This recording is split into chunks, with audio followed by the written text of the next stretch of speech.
Okay, good afternoon. My name is Bobby Helmsworth. I'm a research librarian at Clemson University. Welcome to the afternoon session of the Stopwatch Sessions number 5.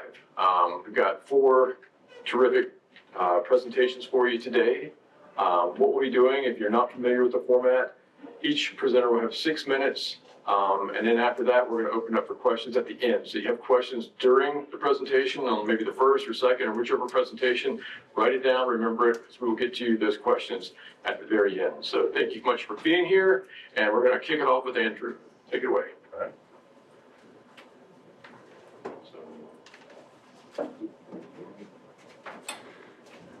All right, so good afternoon. My name is Andrew Adler, and I serve as the Department Chair for Library Collections and Discovery at Western Kentucky University.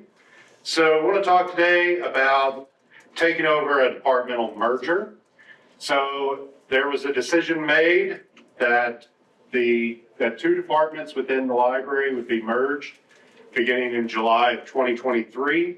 It was a merger of our technical services and special collections and archives into the new department, the Library Collections and Discovery. So I am the first chair of that department. And I was new to the institution as well. So I was hired in as the new department chair after serving as a director of library services at a small institution just north of Lexington, Kentucky. So as I took on that role, I really started to wonder and think about how to do this, because you're bringing in 2 disparate departments that for a long time had their own identities, their own way of doing things, their own skill levels. And I was tasked with trying to see where efficiencies could be made, what possibilities of reskilling, training, and everything else. And so what I decided to do was take it on as a leadership challenge. So I really embraced the idea of transformational leadership, which is to work to bring about changes, not necessarily transform things overnight, but transform the people that are working with you and for you. So it's not so much changing the organization as a whole, but changing the people within the organization to bring about change in the organization. And so it's really built around these tenets of the idea of you empower the followers, you yourself serve as a very strong role model for them to feed off of. It embraces diverse viewpoints. It's very much more of a distributed type of leadership rather than a top-down model. And you use the people around you to help create the vision. And so with that, that's what I did, because, hey, it's a new department. There's no real blueprint for this thing. And so it was going to be one of the major challenges. And I'm very much someone that I'm not the smartest guy in the room. I don't have all the ideas. So I want to have very much a collaborative approach to this. I said there's some disparate talents and strengths. There's some overlap, but not much. There was also no stated mission or vision or anything else, no strategic plan for this department, really even the library, to help feed off of that. And I said that one of the challenges is the dean's office, because the dean really wanted people to be cross-trained into certain areas, such as our e-resources librarian should be cross-trained in cataloging. And I'm like, no, we can't send them back to library school, sorry. And vice versa, the cataloging librarian to be cross-trained into e-resources. And I'm like, that doesn't work that way. I had that argument with a provost previous to that. I'm like, I never thought I'd have to have it with the dean of a library, but I did. So basically the idea is around transformational leadership is you engage in 4 different things. And we're going to talk a bit about how I use those 4 tenets. And the first of those is the idealized influence. This is the idea of serving as the role model for others in your organization. Basically, you yourself take on the role of being a leader and how you would like to have people do things.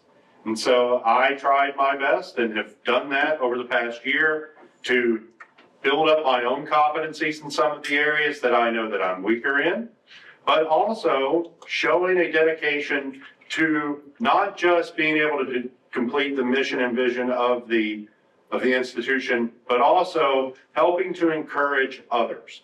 serving as a role model for them. What do they want to do? And engaging with them to help them do what they need to do to be successful. And myself, also embracing my own work ethic and trying and not doing things that I'll do whatever I ask other people to do. You know, that's one of the things that I always pride myself on. If we're going to load up a box of books, I'm going to load up a box of books with you. That's just going to tell you to do it. And so trying to be that role model for them, to build that influence. But then also trying to motivate them inspirational. And I will say, this is by far my weakest point, because I'm kind of more of a meats and potato kind of person. Like, the job is there to be done, so we need to be doing it. I'm not really one to give great big speeches and try to rah-rah the team, much more get my own hands dirty. And so this is something that I've always had a little bit of a problem with, but I've tried to embrace it as best I can, becoming much more encouraging to people, becoming much more supportive to them, to hear their thoughts and their ideas and their concerns, to help, again, embrace that active listening. We're going to run through the others a little bit quicker because I'm running out of time. The third of this is the intellectual stimulation, encouraging experimentation and innovation through challenging norms. This was by far the hardest one for the team, because for a long time they had top-down management and they depended upon the leaders and the department chairs to tell them what to do. This was very much, I'm going to try to give you back the work and let you make your own decisions and empower you to do that. As I told them, I'm like, it's not a problem if you make a mistake. Well, you can fix it. There's nothing you can break that we can't fix. That one's still a work in progress to build up their confidence in a lot of areas. And the last of these was the individualized consideration, acting as a coach, an advisor, and a cheerleader to encourage people to reach the goals. Still working on that cheerleader part of it. You know, the idea of individualized consideration and reflection and recognition. Some people don't want that. But, you know, the idea of sitting down and talking with people, making their concerns my concerns, that is something that I've really tried to foster during this time. So what have we seen? You know, there's been an increase in camaraderie and partnership across the department. We have implemented a strategic plan. People have been given more ownership of their work. I feel there's increased trust among my employees that I have an open door concept or open door policy. They can come and talk to me. But we're still working on it. Where are we going? Well, there's some bumps in the road. We have to move our special collections and archives, so that's going to slow some things down. But we're still working to try to continue to build the competencies, the skills, and the confidence among those people. So hopefully one day I'll get to come back and tell you all about the successes that we've had. Thank you all.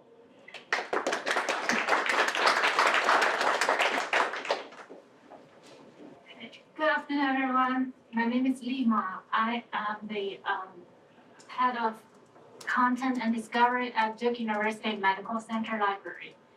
So today, my presentation is entitled Enhancing Library Services, a Holistic Team Approach to Communication, Collaboration, and Learning. So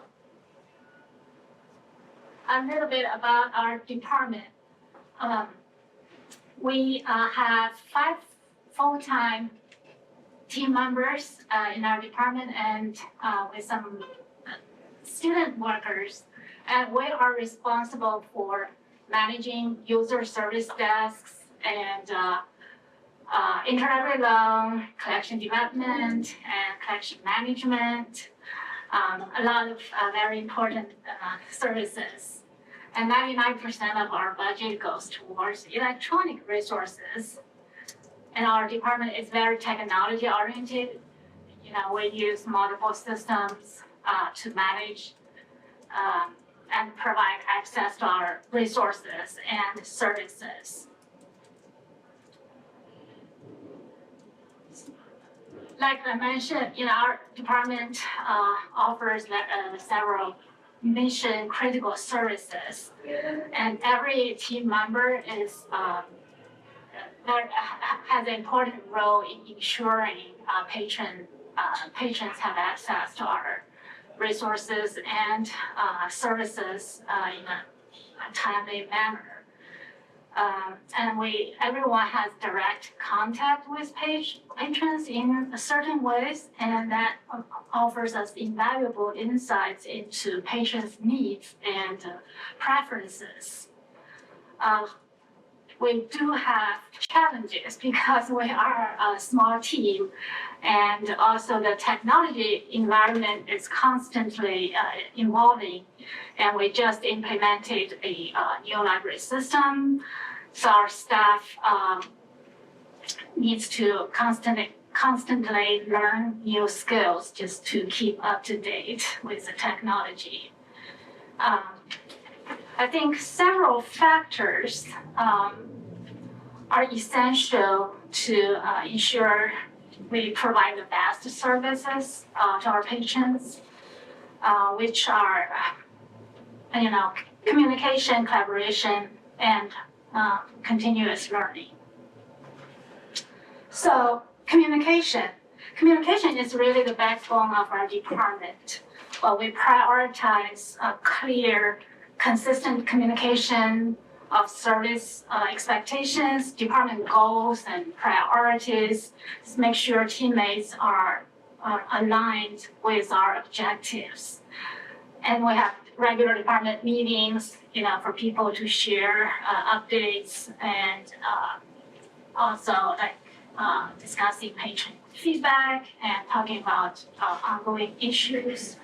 And then we have a tailored one-on-one meeting to address specific needs, particularly during this very recent implementation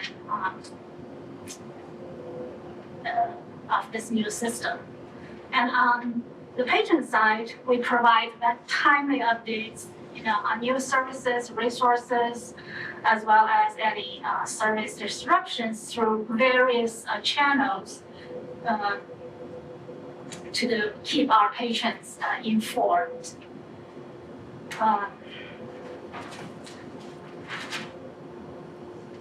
Collaboration. The nature of our department work demands close collaboration. Many of our tasks require a unified approach. So to address small staff challenge, we provide cross-training, especially for those time-sensitive tasks. Throughout cross-training, we strengthen our collective knowledge and develop a very resilient unit. And with our recent significant workflow changes associated with this new system, we also prioritize the documentation to capture, the new processes. And the third important factor is learning. So we encourage coaching and mentoring relationship to leverage our team's expertise and also foster a supportive environment. We regularly share best practices and having topic-specific meetings,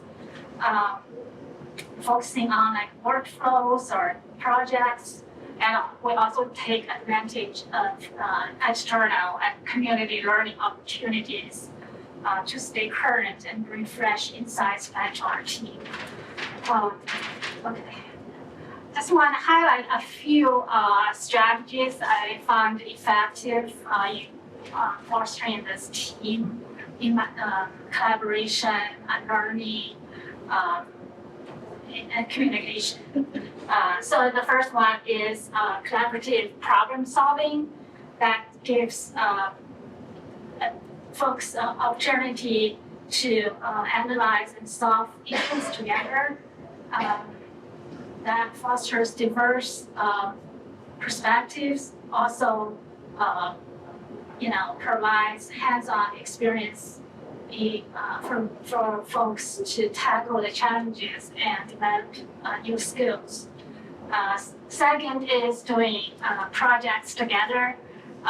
That also foster team building as well as group learning. And last, encourage and show deep appreciation for knowledge sharing among team workers, among teammates. Okay. The last is basically this team approach. For our small team, it really strengthens our group expertise and enhances the library services as a whole, and prepares us to meet evolving technology environment and patients' needs. Thank you very much.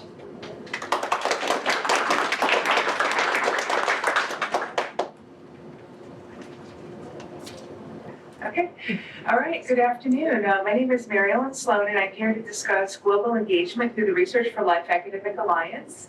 And I'm going to invite all of you and your colleagues to join this organization and participate your time and skills to support researchers in lower income countries.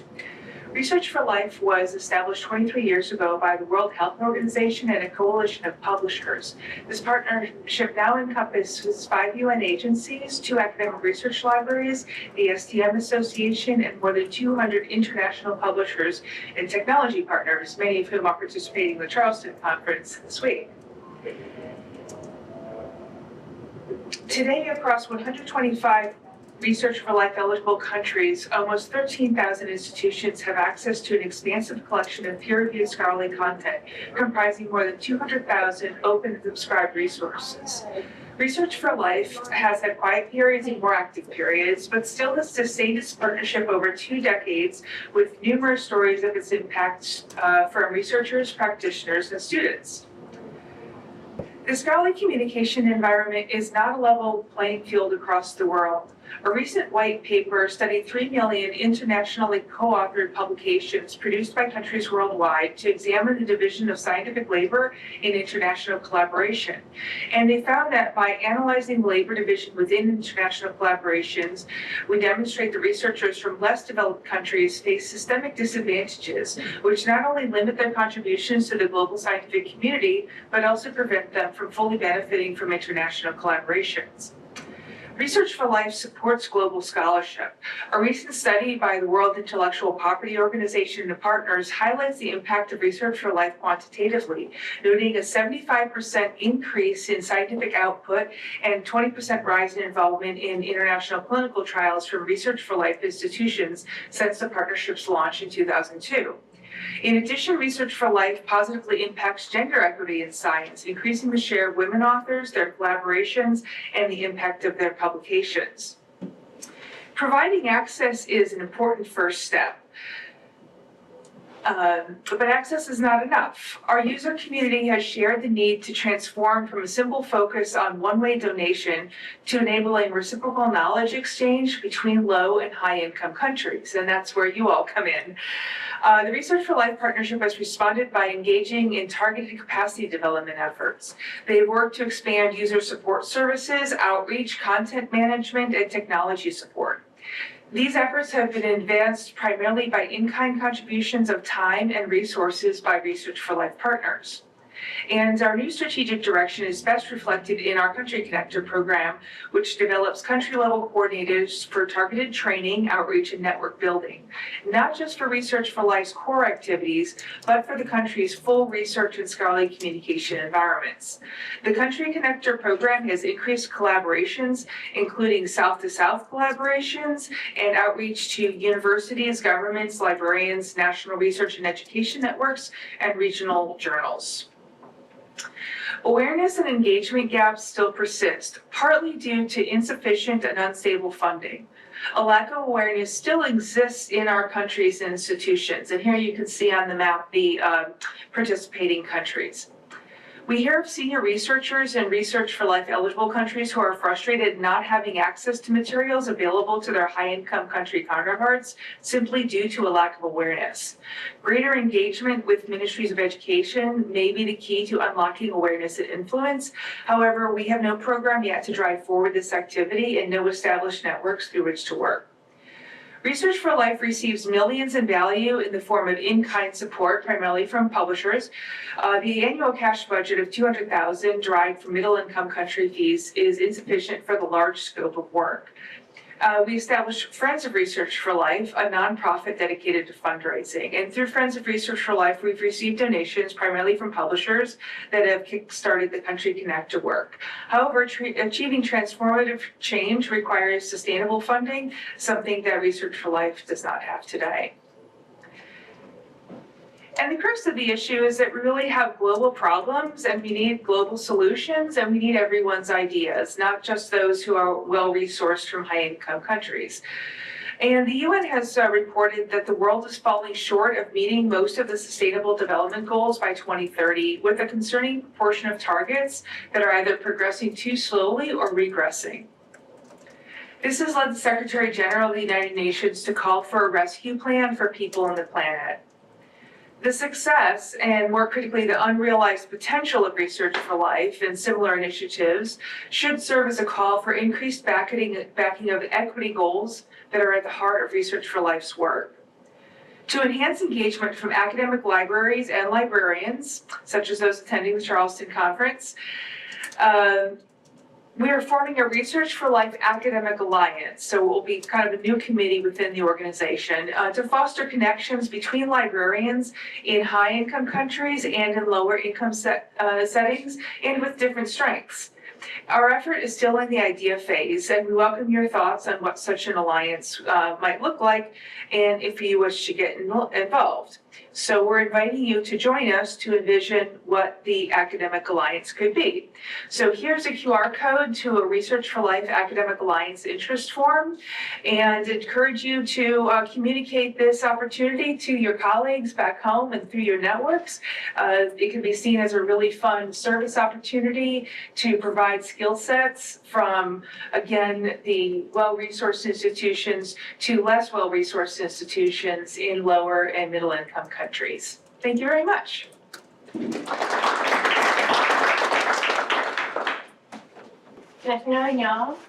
My name is Marcy Wilding, and I am a public services law librarian and an assistant professor of the practice of law at the University of Mississippi.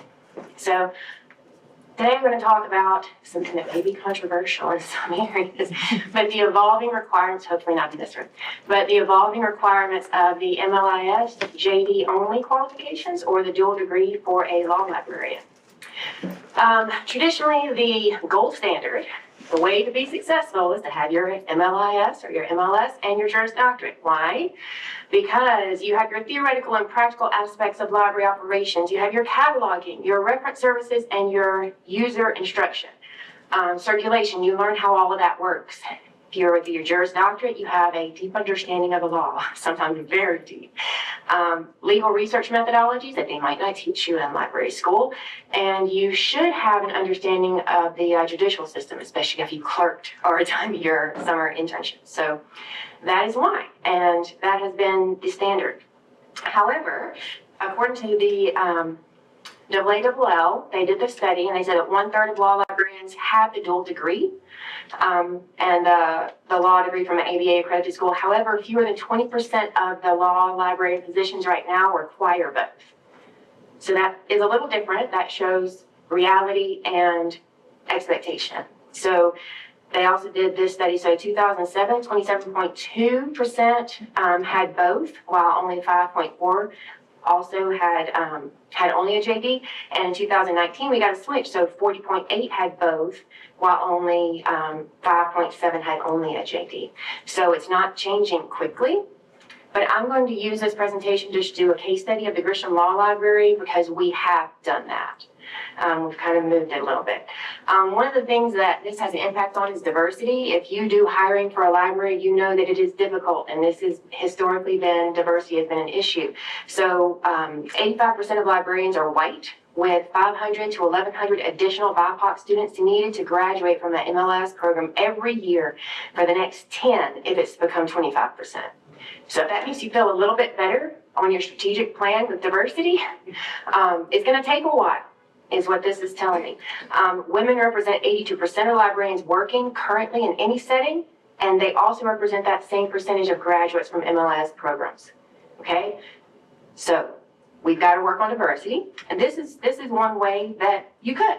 A dual degree requirement may have limited access to the field from people who could not afford or who did not initially choose or were not in that environment exposed to it. At my library that I am at, 50% of our library positions are filled by males, which is diverse. That is diverse in the library field. 25% hold dual degrees and 50% hold JD only, while 25% hold MLIS only. So if you can use your deduction skills and figure out where those people are, you can probably do that. But it has helped us with our diversity. Another thing that this has an influence on is professorship. Dual degree requirement has always ensured that librarians were not only proficient in library science, but really deeply knowledgeable about legal theory and ethics and practice. So they were primed to be able to publish in these theoretical journals. This shift by offering non-supervisory roles to JD only or MLIS only has sparked conversations about how the roles of librarians in academia could evolve in relation to teaching, titles, and academic scholarship. And I will tell you that our teaching, titles, and academic scholarship has changed. So at the Grisham Law Library, our JD only law librarians have been granted the title of Assistant Professor of the Practice of Law at the University of Mississippi Law School itself. So we hold a title at the law school, and we hold our librarian title at the library. So we have two jobs. We teach classes, we serve on committees, we have voting rights. Next up is tenure. But for professorship, we teach classes that are traditional for law librarians, like legal research and writing. We teach advanced legal research, but we also teach some others now. So we have law and tech, so AI. We have an entire class based on that for our law school students. Risk management and compliance law and practicum. Professional identity formation, which is an ABA requirement now. We've taken that over for the law school. Legal writing for judicial clerkships, legislative history, research for legal scholarship, and advanced legal research. So we've expanded our scope and our service for the law school itself and our students, making it more rich. The other thing that we have is academic publishing. So the dual degree law librarians are positioned to contribute to those journals and edit collections and provide expert reviews. JD only librarians definitely have different strengths when it comes to scholarship, and we focus more on practical experiences and legal research and maybe less on theoretical contributions. So we have published in texts, books, chapters, state documents, bibliography. We just updated journals, AA, L publications, and magazines. So we're going to hit fiction in a minute, but we've expanded that area for our library as well. So the main way that this can change is your patron services and outreach. We bring our legal knowledge and practical experience. It can broaden the scope of the service to the library. You can see here our JD only public services law librarians have expanded to the Mississippi State Legislature, trial court judges, Mississippi Prosecutors Association, appellate court judges, and we talk about AI in the law, AI in the courts, tech in the law, legal terminology. Our MLIS Public Services Law Librarian at the Grisham Law Library, I went and got her archival certificate and is able to, she's created an archival process that was not there before. So she's able to get really deeply entrenched. So is the MLIS degree important? Yes. Is a JD degree important? Yes.